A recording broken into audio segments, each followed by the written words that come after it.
Hello, good evening. Welcome back to another episode of the Inspired Podcast where we're inspiring you to live the abundant life you deserve.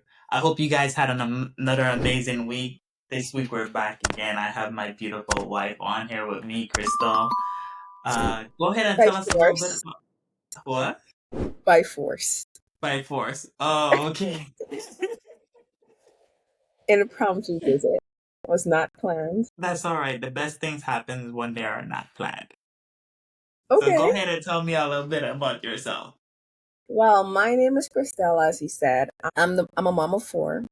I have three girls, one handsome little boy. I was a director at an airline. I wouldn't mention the name for confidentiality and legal purposes reasons, but I was a director and in-flight training for an airline for 8 years.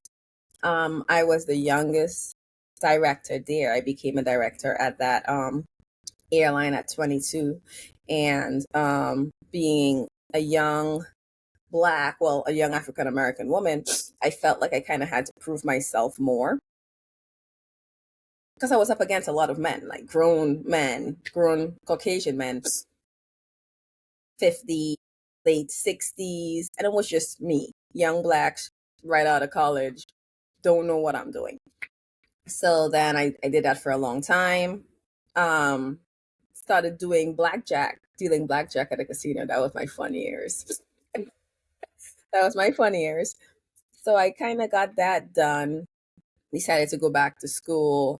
Kind of became a jack of kind of like all trades. I was in a lot of different things, doing taxes, from taxes to blackjack to airlines to real estate. I have a whole lot of hats, but my best hat that I wear is being a mom and being a wife. Um, Even though I was pulled out of my bed mid nap to do this, You ain't no napping. Don't even well, lie to these people. I was about to. So, what are your questions for me, sir? But so here we go, right? So I want to back up a little bit Okay. because you said you were 22 years old when Hmm. you were the director of that airline industry or that airline. So Okay. what are some things that you had to do in order to achieve that at such a young age? Um, Self confidence. I'll definitely say self confidence because I knew that I knew my job. And I know that I knew my job a lot better than my managers because I had to do their job.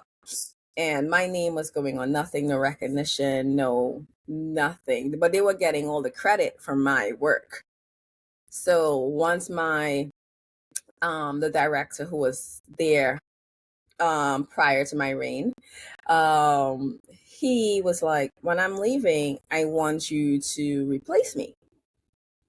Keep in mind, I just started flying. I was on my third or fourth month flying in the air. I barely knew my job, being a flight attendant. But I'm really good when it comes to like numbers and anything office wise. I'm good in that area. I really sucked in Operations. the air. Please, a medical emergency, buddy. We were all going down together. so, so, but I was good in like the corporate side of things. So he started like training me and kind of being like my mentor. So I stopped flying. And during that time, my oldest daughter, well, I speak of none of my kids, so there's like no names, no pictures. I have People will think I have no kids. You're like imaginary children. But my oldest daughter, she fell ill because she has a kidney condition. And during that time is when her initial flare up started, and we me and her dad was back and forth in like the hospital and stuff, and at that time I was still in the air, and I had to like make a really big decision because I lived in Fort Lauderdale at the time, but I was based in Chicago. And my apartment was in Chicago, but I lived in Fort Lauderdale. So it was kind of like a crazy transition because I had to leave here to fly there to start working. And then my daughter was sick in a hospital here. So with like all the missed time and stuff like that, I decided like I have to resign. I can't go back up in the air and leave my baby here. And that's when um the airline was like, listen, you're really good at what you do. We can't afford to lose you, but we can work with you.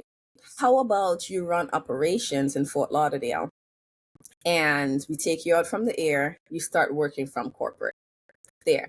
And that's like, I would say, like, my daughter's condition became a blessing and a curse, because she's still battling it till this day, but she's doing really well now. But it gave me the opportunity to come out of the air and started running operations in the Fort Lauderdale division. And that's where it took off kind of from there. And yeah, I just got really good at what I was doing. And I loved it. I love it till this day. I can hear a plane from my bedroom, an aircraft, and I can tell you exactly if it's a Boeing or an Airbus that's flying over me, and if it's a 777 or whatever, just by the engine. I love the air and I love that whole industry, but becoming a mom and stuff like that, I have to step away and readjust and start doing something different. So I would say, what is it like a day like for a director in the airlines? Being such a young age, what is a day in the life of a director? A day in a life. Huh. Um, I did not have, let's say, a reputation that, oh my gosh, my boss is coming in and it's going to be such a fun day. If I showed up, somebody's going home and not coming back. So that's kind of the reputation I had because like I ran a tight ship.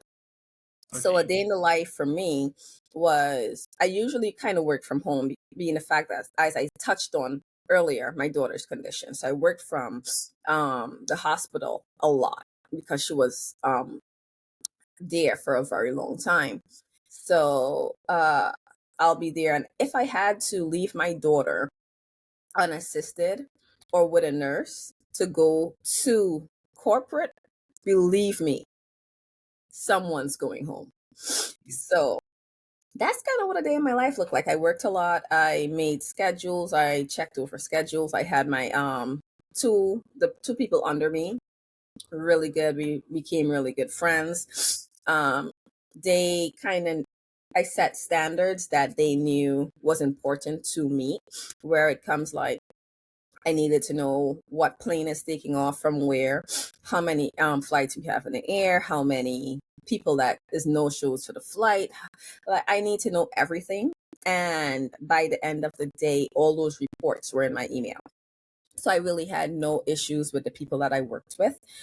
Everyone kind of knew the standards that I set and worked well together. But a day in the life for me was pretty simple. Just know if you saw me, your probably was no longer working for me. How did you get to that point where you decided, oh, you had to be this way, run a tight ship in order to be successful in that position? Well, because I was a flight attendant before, and I kind of seen how even myself, how we kind of ran over management. Flights needed to be pushed back at 9 o'clock. Me, myself, I would show up at 9:15. The flights can't leave. Let's say we're flying an Airbus. Let's say we're flying a 320. A 320 needs four flight attendants in order to push back. If those four flight attendants are not there, that's a delayed flight. Every minute on the ground, an airline is being charged tens of thousands of dollars. 30 minutes delay can cost an airline over $50,000, $60,000. And we weren't getting that as flight attendants. We just didn't care. And it messed with bonus, it messed with airline ranks, it messed with a lot of different things.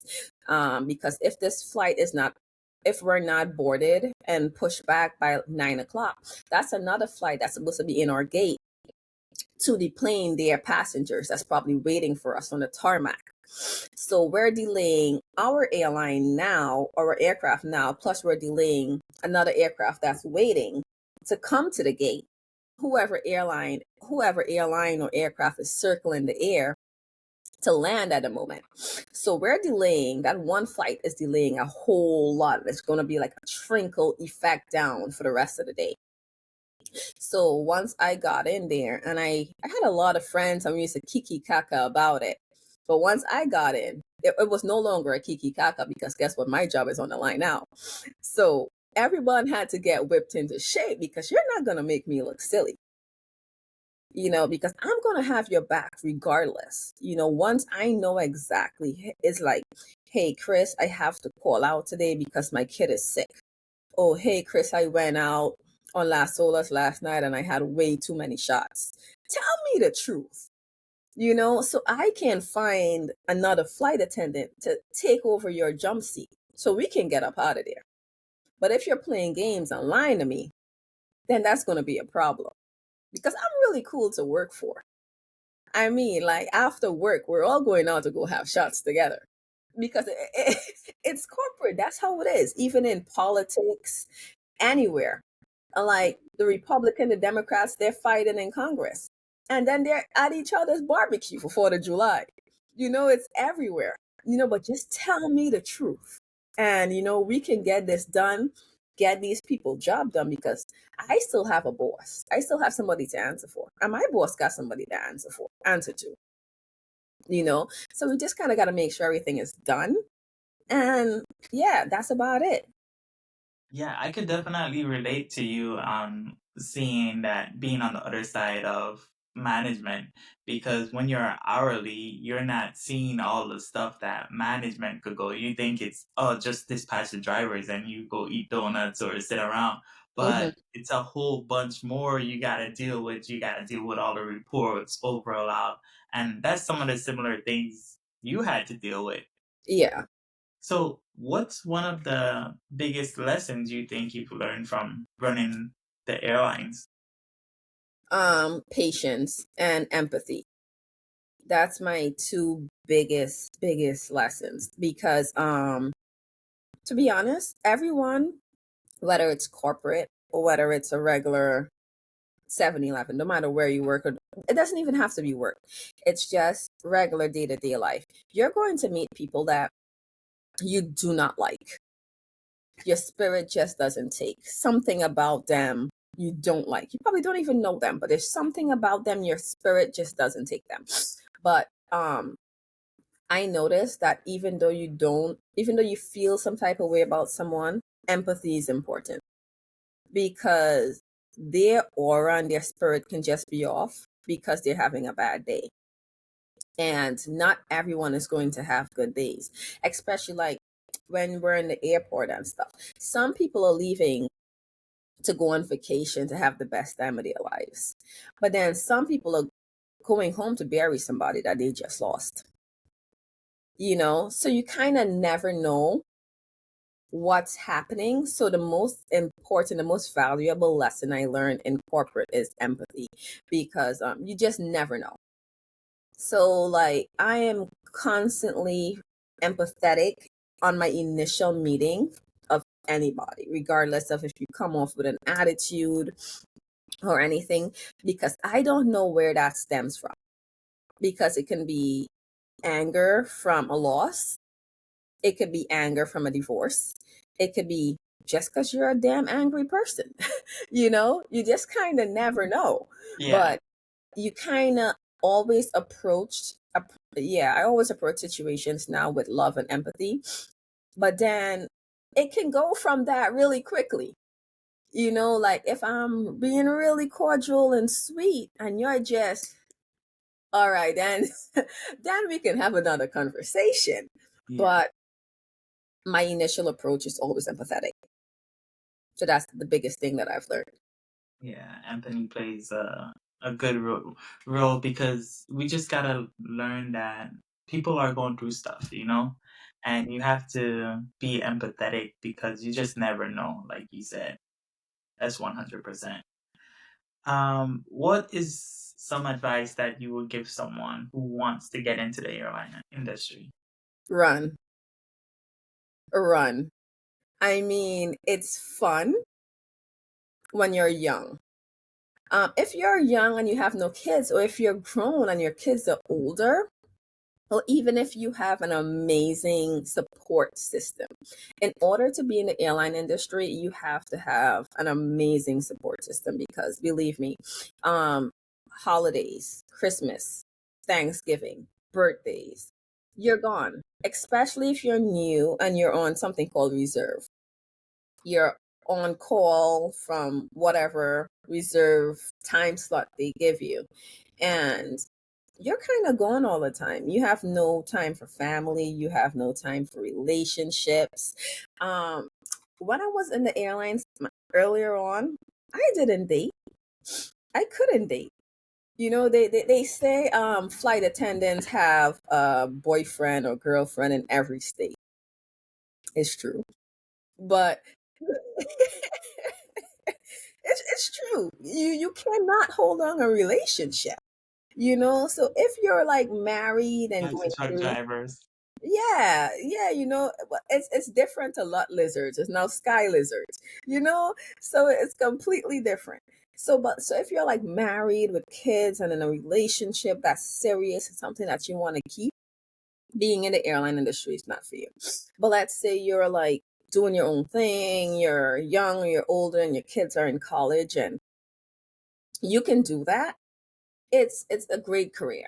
Like the benefits are great. You're flying, let's say we want to go to France tomorrow.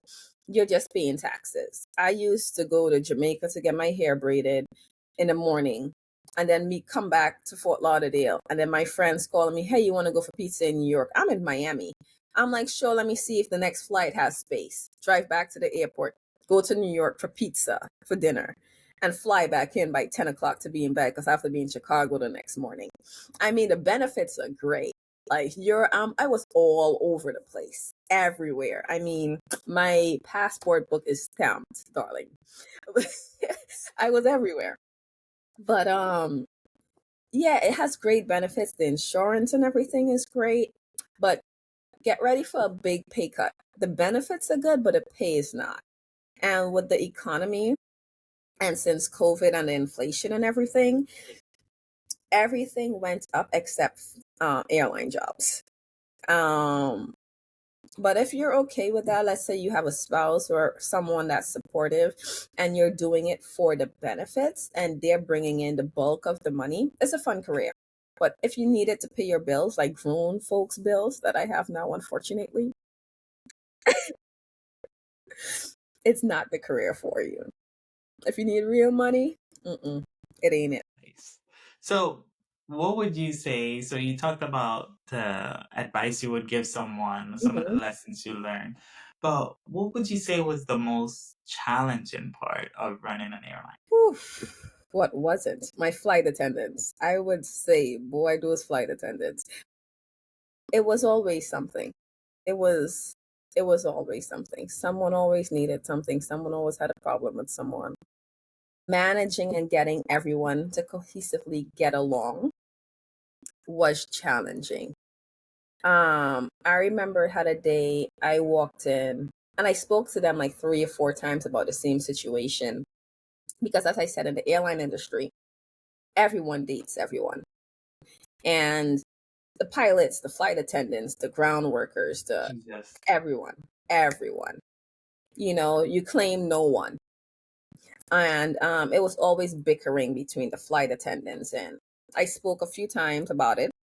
And I was like, hey, okay, guys, we need to get it together. Corporate is coming in.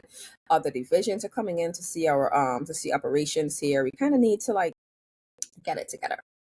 I came in the next day. I was running Fort Lauderdale. The person who was running Chicago and Jersey came in with me, and it was a whole show. Was flight attendants, I mean, whole packed suitcases was getting flung across the crew room. It was about 12 flight attendants in it. And believe me, that day I fired everybody. Jeez. I had no one to do those flights, but guess what? I rather reschedules, I rather rebooking, I rather a whole lot of things than sending flight attendants in the air to endanger my customers' safety. Because the biggest thing for me was those people on my aircraft safety. Because if you're going up there hot headed, and let's say we have an emergency in the air, we have emergency landing, we have something going on, someone's having a heart attack, someone's giving birth, we're the first responders in the air. And if you're doing all of that here, you're not going to be effective at 36,000 feet. And that day I sent everybody home, rescheduled the flights. I had other flight attendants that was on reserve that was sitting. We have something called sitting ready, means you're ready to go at whatever time. You have no bookings or no flights set up for you, but you're sitting ready to go on whatever we needed to do. I was able to full flights with whatever, but whomever we had sitting ready and whoever we had on reserve that was available. I think it was like one or two flights had to be completely rescheduled for the next day. We had to put certain people in hotels who didn't live in the state and stuff like that, and who we had to rebook. But yeah, I rather have everyone getting along, because if you're not getting along down here, where you have supervisors watching you, you're not going to get along up there when you have no one. All right. You know? Yeah. Okay. So, what are some of the biggest accomplishments that you made being a part of the airlines? Biggest accomplishments that I made. We did like the interior of, because I'm super into like interior decorating and stuff like that. And Yeah, yeah. If you haven't checked her out, check out her link. What is it? LTK? my LTK LTK. line. She designs our house. She gets a whole bunch of followers from Yeah, I'm super into like interior decorating and stuff like that. I the just think Christmas everything needs to be super decoration. pretty. Yeah. Yeah. So we were going over like design ideas for like the flight, the new logo and stuff like that, because prior to our airlines like new color and theme and interior and everything, it was probably old and outdated back then, silver, like the regular old silver planes and stuff like that. So we went to I think it was Germany or France, where Airbus is kind of like the decor panel for Airbus is kind of made, because America is more Boeing. So, but our airline flies mostly Airbus. So we went there and we sat hours. I mean, 3-4 days, just looking at colors, looking at sketches, putting wording together. Funds, everything. And they wanted to go with these weird, like blue seats, but with the outer casing of the aircraft, the color that we picked, it just kind of wasn't going together. So I'm like, you know what? Give me a few days and we can make something happen. So then I end up picking this really black, rich, thick leather. And I was like, you know what? Let's do the lining for that with the color of the outside of the aircraft. So the stitching kind of matched that color.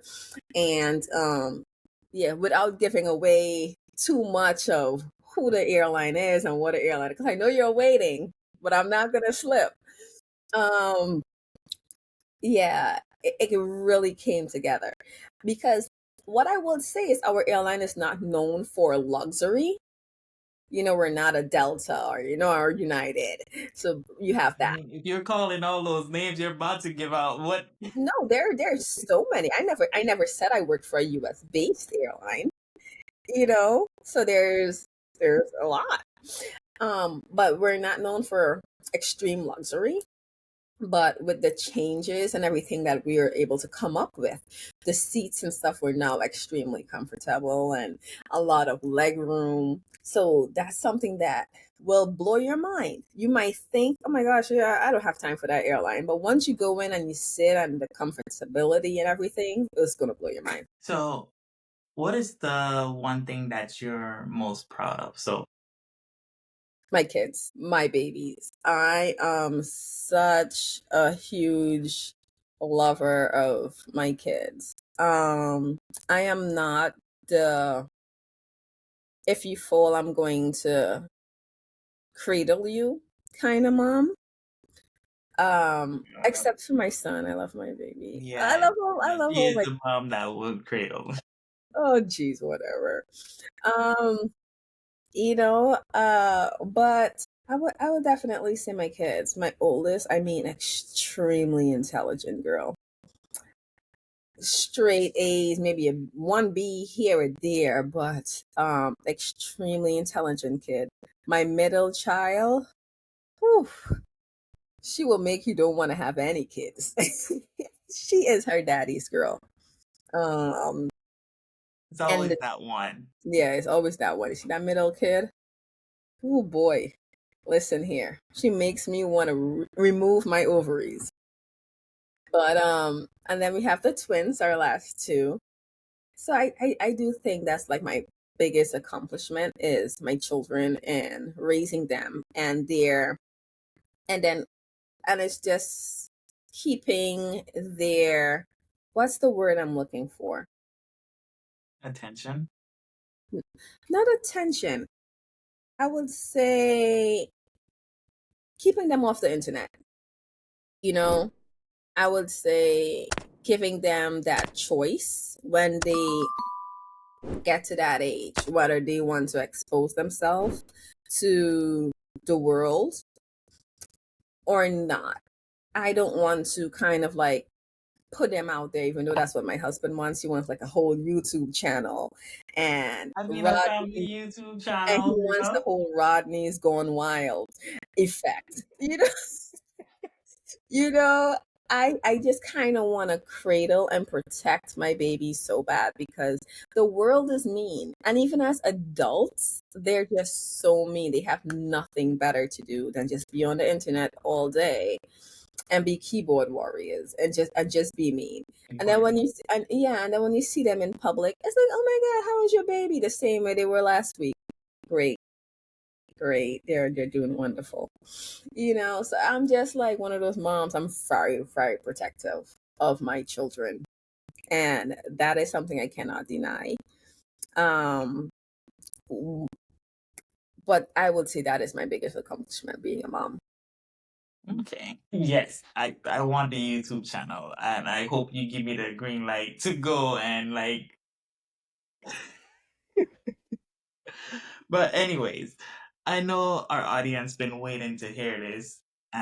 So how did we met? Oh no, me on the spot. This was not discussed. I asked them for a rundown of these interview questions. I'm still waiting. So they're all like authentic. I mean, this might be one of his most authentic interviews yet because I am just waiting to hear what's next. So, I'm Trinidadian. So I lived in Trinidad until I was probably 10, 11, maybe 12, something around that. Maybe 12, So yeah. I moved to St. Croix, where he's from, and to start ninth grade. And well, I moved. My bedroom at the time was empty, so my dad needed to get me like furniture and a whole new setup of everything. So at that time, he This is worked at her this. version, mind you. This is her Oh version. no, and this is the correct version. At this time, he worked at a furniture store in St. Croix. We didn't disclose the name for legal purposes and stuff because I'm super big on the legal theme. Did law school for 3 years, so I'm super big on that. Um, so I walked into the furniture store and I heard my dad was like, "Who's that little weird black boy just back there smiling?" So I kind of turned and he was just kind of like in the corner between these two amours, like these two like chests. And he was like super dark. I mean, island sun, way darker than he is now, with just these big white teeth just smiling in the middle of this thing. And I'm like, He's kind of I weird. wasn't smiling that hard. I wasn't smiling that hard. No, you exaggerated. Weird. It's a little cute, like cute in a little odd way. You know, I get a little, Mind you, I was super short too. like really short, and he had like this huge black T-shirt on, and you can tell the shirt is bigger than like way bigger than him. Like he stole someone's shirt and Hey, came to that work. was the style back in the day. You wear clothes that was 2 times bigger than you. Yeah. So the next time I came in, so we ended up leaving and because we had to go to get a phone next door. So we went to Sprint. Was it singular? I can't remember at the time. We went to Sprint, the phone store, not too far down from where his job was. And we got a phone. And the next day my dad came back to pay for the bed to have it delivered. So he had a friend there and I wrote my brand new number down, right? I had no idea what a number is. So I asked the lady at the Sprint store, I'm like, hey, can you use a piece of tape and write my number on the back of the phone for me? Oh my number. Straight off the plane, just tossed the. So I wrote the number down and I gave it to like, I think it was like a friend of yours or Yeah, something yeah, to bring the paper for, to bring the paper for him. So then, I mean, I was expecting maybe a day or two later at the end, by the end of this guy's shift, I was having calls and blah, blah, blah. So I think we spoke for like a week or two, maybe yeah. a little Probably a longer, week, and then I like graduated, move a on week with or my life. two. And then I started school like a few days after. And then when I started school, I was like, man, the guys in here, like everybody's hot. I'm like, everybody's hot around here. So I kind of just forgot about him because I was like, man, I couldn't keep up because like I'm Trinidadian and I don't know. I Everybody guess loved the accent. everyone loved the accent at the time, and I just came and I had like really long, almost waist length curly hair, and everyone was just after the girl, you know. Don't hype yourself up too much. I know.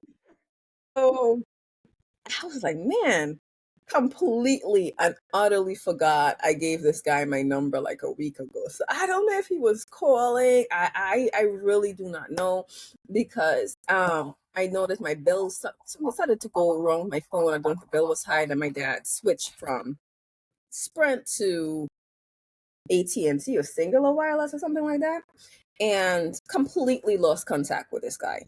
Completely lost contact with him. So, a few years back in what 2018 or something, randomly I got this message in my Facebook. Wait, are we going all the way there? Okay. Uh-huh. I did because he messaged me before and I totally ignored him. So then when I saw him posted in Trinidad Carnival, I responded. I was like, "Oh, you went to my country." I was something like that. I was like, "How Yeah. was it?" I was like, how was it? And then he shoot me his number right away. I Nah, mean, nah, nah, hold on, nah, hold nah, on. nah. You getting this story wrong now. I mean, he sent me his number like right away. Once we started like messaging back and forth on Facebook. So he sent me his number, but for a few days I didn't call because we were just messaging on Facebook, kind of like catching up and everything. So I used to work, well, I was still in corporate at the time for the airline. And at night, I used to put my daughter to bed, so not so for her not to hear me talking and kiki and kakaring or whatever on the phone. I used to go out to my car in my driveway, and we used to be on that phone like I mean for hours, just sitting in the car, mosquitoes biting the hell out of me because I had to put my window down a little bit because I'm not running my car and wasting the AC like that. You know, the gas is expensive. Oh, gas is expensive now, but you want I to do that up here? So So I had like the window down and stuff, and I was like, okay, for hours. So then, at that time, we were calling each other on Facebook. So the first time I called him on his phone, answering the phone. I'm hearing pop, pop, pop, bachata music in the background or something. You did not say that.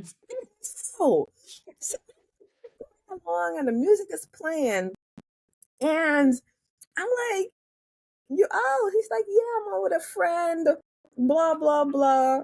I'm like, so you wanna I'm like, so okay. He's like, but I would love to meet up and catch up and take you out or whatever. So I have this sushi place that I love. I was like, okay, we can meet up there because I might have some time on my schedule because I think I was in Chicago and then back, and like it was kind of hard to like narrow down my schedule for us to get a date. So once I flew back in and I had some time, I was like, okay, let's meet up on this day, blah blah blah.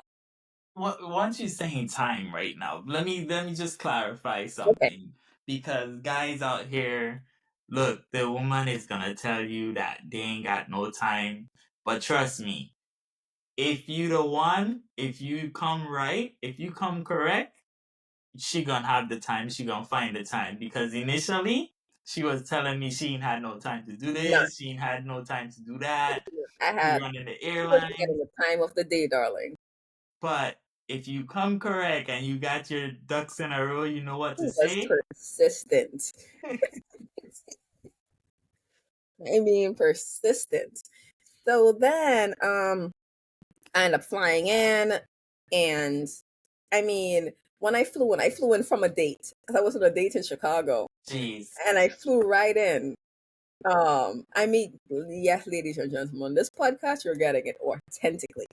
So, so I flew right in from a date. I was dating this I think it's like a cardiologist in Chicago. And I flew in, went home, showered, changed, straight from the airport. Going, picked up my daughter at her dad's house, went to meet him at this sushi spot.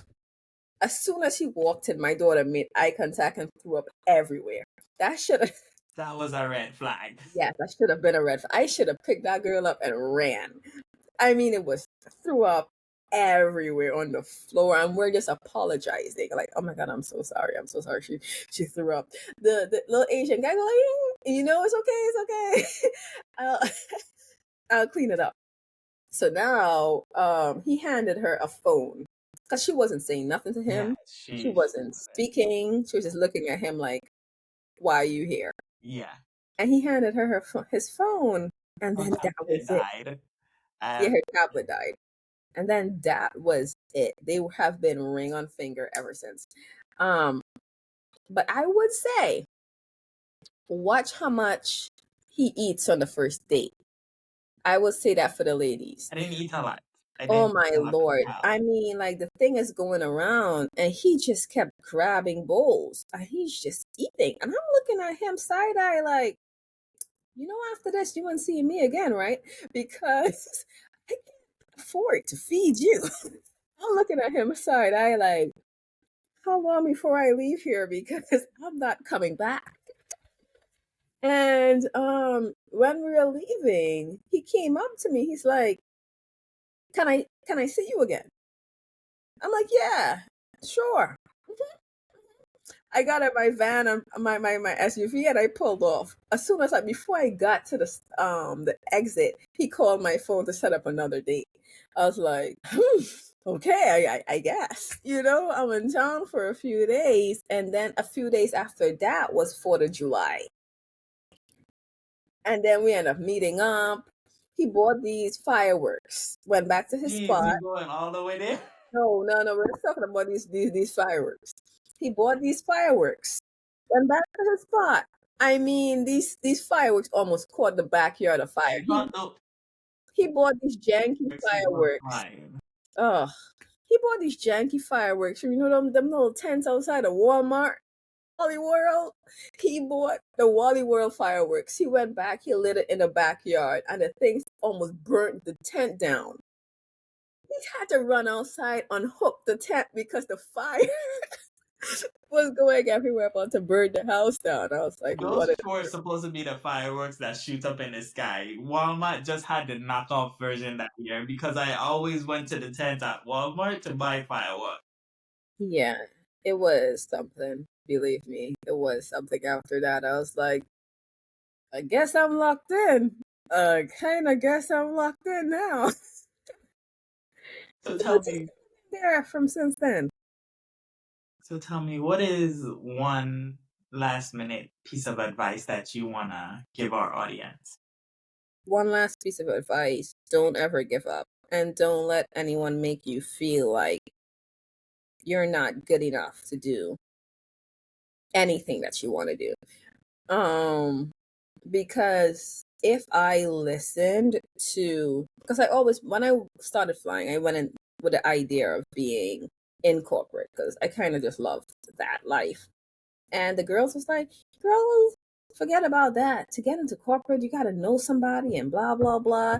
And it just never happens because they call them dinosaurs in corporate in that airline because they're just old. They're there for like 100 years. They wouldn't die. They wouldn't give up the spot for young folks to get in. They just stay there. So everyone was like, forget about it, girl. It's never gonna happen. But I'll just say don't listen to anyone. Have your goals and shoot for your goals because I think as I said, I've done it all. From blackjack to corporate to taxes to law school. Now I'm getting my master's in education. I'm about to be a teacher next year. I mean, I don't think there's anything I have not done. Everything I checked off on my list as a child, I'm just going down my bucket list for careers and checking it off. I mean, like, be successful. Have as many hats as you want to wear. Have as many degrees as you want to have. Don't let, even your kids, don't let nothing get in your way. If this has been your dream, or whatever is your dream and has been that for a long time, do it. If you want to have a summer body and you want to go and get that lipo, go get it. Because you're going to be slim in the winter. And if you don't work out, you're going to be big as hell by next summer. But I'm just saying, you need to maintain everything comes in moderation. You want to lose weight, it's not about losing weight, it's about having that mentality to keep it off.